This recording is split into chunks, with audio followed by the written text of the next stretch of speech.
ہماری ماں بہنوں ام سلیم کے اس واقعے سے عبرت حاصل کرو. میک اپ کرتی ہیں, خوشبو لگاتی ہیں, خوشبو لگانے کے بعد وہ اپنے شوہر کے پاس بھی جاتی ہیں اور وہ اپنے شوہر سے مجامعت بھی کرتی ہیں, ہم بستر بھی ہوتی ہیں. سوچئے بغل میں بیٹے کی لاش ہے, بیٹے کا جنازہ ہے, اور وہ رات میں میک اپ. تصور کریں ہماری بہنیں اور ہماری قوم کی بیٹیاں, کیا گھر میں آپ کے بیٹے کا انتقال ہو جائے, کیا ایسی صورت میں اپنے شوہر کو اتنا خوش رکھ سکتی ہیں؟ ہم بستری کے بعد جب دونوں فارغ ہوئے, شوہر نے جلدی سے غسل کر لیا. رات میں پیار بھری باتیں ہوتی رہی, بات بچے کی نکل آئی. بیوی نے بڑے پیار سے کہا, ام سلیم نے, آج مجھے ایک سوال میرے ذہن میں کھٹک رہا ہے جو دور نہیں ہو رہا ہے. بڑی میں پس و پیش میں شچ و پنج میں پھنسی ہوئی ہوں کہ کیا ہونا چاہیے. ابو طلحہ نے کہا کیا بات ہے بتاؤ.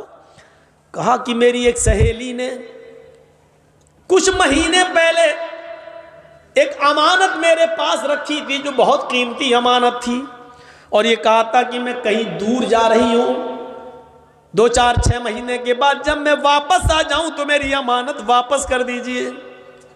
لیکن میرے پتی جی, میرے ہسبینڈ, اس نے جو امانت دی تھی وہ مجھے بہت پسند آ گئی, میرا دل اس پر آ گیا, میں چاہتی ہوں کہ اس کو رکھ لوں اور اس جس کی امانت تھی اس کو میں واپس نہ کروں. ابو طلحہ نے کہا نہیں, یہ تو غلط بات ہے, یہ امانت میں خیانت ہے, یہ گناہ ہوگا. اگر وہ اپنی امانت مانگ رہی ہے تمہاری سہیلی تو اس کی امانت تمہیں واپس کرنا پڑے گی. کہا لیکن وہ امانت مجھے بہت پسند ہے, اس چیز پر میرا دل آ گیا ہے, میں نہیں چاہتی ہوں کہ اس کو وہ دوں. ابو طلحہ نے کہا تم بہت غلط کر رہی ہو, تمہیں اس کی امانت دینا پڑے گی ورنہ جہنم میں جاؤ گی. بے ایمانی مت کرو, جس کی امانت تھی اس کی امانت واپس کر دو. کہا میرے پیارے شوہر, تو پھر ایک امانت اللہ نے مجھے دی تھی, 2-3 سال پہلے اللہ نے مجھے بھی ایک امانت دی تھی, اور وہ امانت مجھے بہت زیادہ پسند ہے. اس امانت پر میرا دل آ گیا ہے, وہ امانت میرا بیٹا ہے, لیکن آج اللہ نے اپنی امانت مجھ سے مانگی تو میں نے اس کی امانت اس کو واپس کر دی. اس کی امانت میں نے اس کو واپس کر دی. اگر میں اپنے پاس رکھتی اور اس پر بے ایمانی کرتی تو امانت میں خیانت ہوتی. میرے پیارے شوہر, بچہ آرام سے سو رہا ہے, اس کا مطلب یہ ہے کہ بچہ میرا اس دنیا میں نہیں رہا, اللہ کی امانت تھی, اللہ نے اس بچے کو لے لیا ہے. ابو طلحہ کے پیروں کے نیچے سے زمین سرک گئی, بولے تو کچھ نہیں, لیکن کہا کہ اس حال میں بھی تم مجھے کھانا کھلا رہی ہو, تم مجھ سے ہم بستری کر رہی ہو, پیار و محبت تم نے مجھ سے کیا ہے, تم نے بچے کے بارے میں مجھے بتایا نہیں. وہ تو ٹھیک ہے, اللہ کی امانت تھی, اللہ نے لے لیا, لیکن اس کا یہ مطلب تو نہیں تھا کہ تم محلے کی عورتوں کو بھی روکے رکھو. کوئی بات نہیں ہے, صبح سورج نکلنے کے بعد اس بچے کو دفن کر دیا جائے گا. حضرت ابو طلحہ جیسی اذان کی آواز ہوتی ہے مسجد میں جاتے ہیں, اللہ کے نبی صلی اللہ علیہ وسلم نماز پڑھاتے ہیں, اور نماز پڑھانے کے بعد جب ابو طلحہ اللہ کے نبی کے پاس بیٹھتے ہیں اور پوری کی پوری رات کی داستان سنا دیتے ہیں. اللہ کے نبی ایسا ہوا, میری بیوی نے رات میں بھی نہیں بتایا ہے, میری بیوی نے مجھے کھانا بھی کھلایا ہے, اس کے بعد ہم بستری بھی کیے, شاریرک سمبند بھی بنایا ہے. اے اللہ کے نبی, اس کے بعد کا اللہ کی امانت تھی, اللہ نے لے لیا. اللہ کے نبی فرماتے ابو طلحہ بس اے ابو طلحہ, اللہ تمہاری بیوی کو جزائے خیر دے, اللہ اس کو اچھا بدلہ دے, اور تم دونوں نے آج رات میں جو مجامعت کی, جو ہم بستری کی ہے, اللہ اس میں برکت عطا فرمائے, اللہ اس میں برکت عطا فرمائے, اللہ اس میں برکت دے. اسی دن کی مجامعت اور ہم بستری سے حضرت ام سلیم کو حمل ٹھہرا ہے, اسی ام سلیم کو حمل ٹھہرا ہے, اور اسی ابو طلحہ کو ام سلیم سے